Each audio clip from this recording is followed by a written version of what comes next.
Okay, Hallie. Here we go, brother. So, we worked on the blue finger idea, which is that you pin this first finger down, you give it a slight angle, and then you banish your pinky from the scale and work on all your strong fingers to just get used to this space. You come down your blue scale starting in E.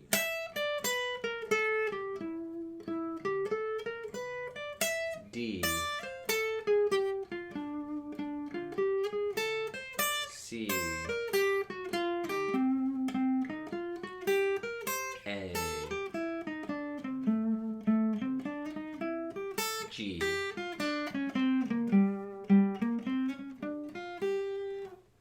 Okay, and then we tethered that to this active scale that kind of cuts straight across it. So if we're in A, you put your third finger on the A and you play. And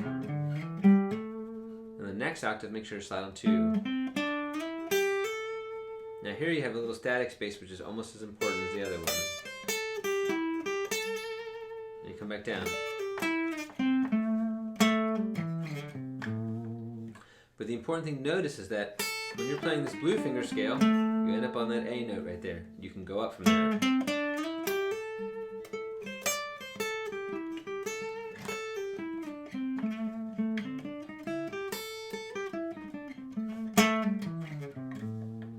Do that in A and in E, and just juxtapose those spaces and the connections between them, and that'll give you a good framework for soloing in blues and rock situations.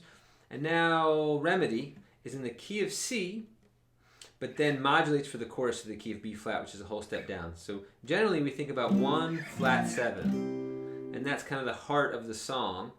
And the main Remedy riff goes 4 3 1, and then it does the same thing sequentially, meaning the same exact riff down a whole step. So it's like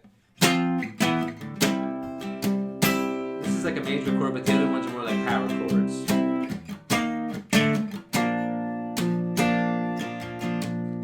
Verse is just a long C with some riffs that I can teach you next week. B flat. Baby, baby, why can't you steal? Who killed that bird out on the windowsill? And then the chorus. If I come on like the dream,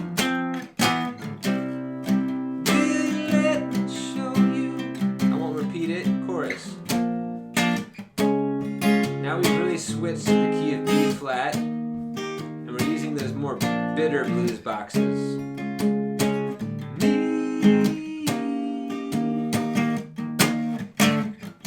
So the solo starts right there. He's still in B flat. So the first lick's going to be at the 6th fret in the key of B flat. And you start with a unison bend. You bend your G string and you play your second string with it. Then you reverse 1 2. And this is slow beginning to the solo. Then he does the ascending bend and the 2 1 thing. He does it 3 times in a row, but the third time becomes a long lick. So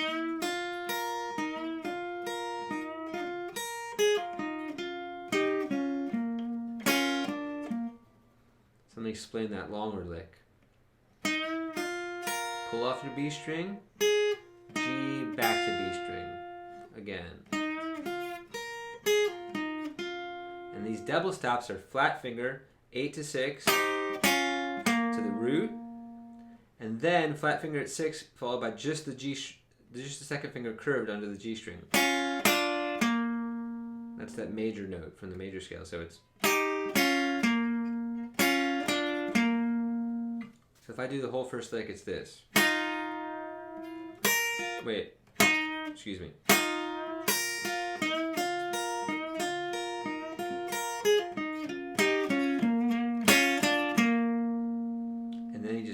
The whole thing up a whole step, just like we talked about. And he starts with the same bend 2 1. But he goes back to 2. Bend 2 1 2. Then pull off. So it's.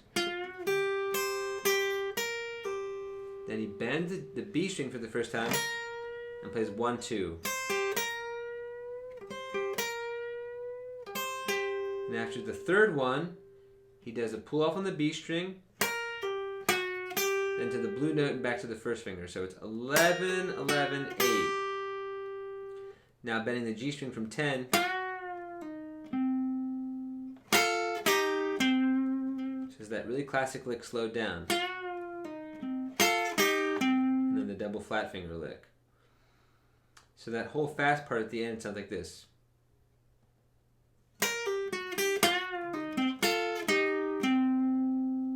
Again.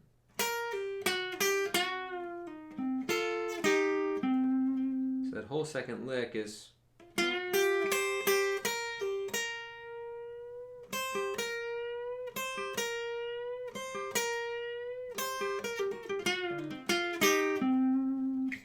So now I'll put both licks together. So it's.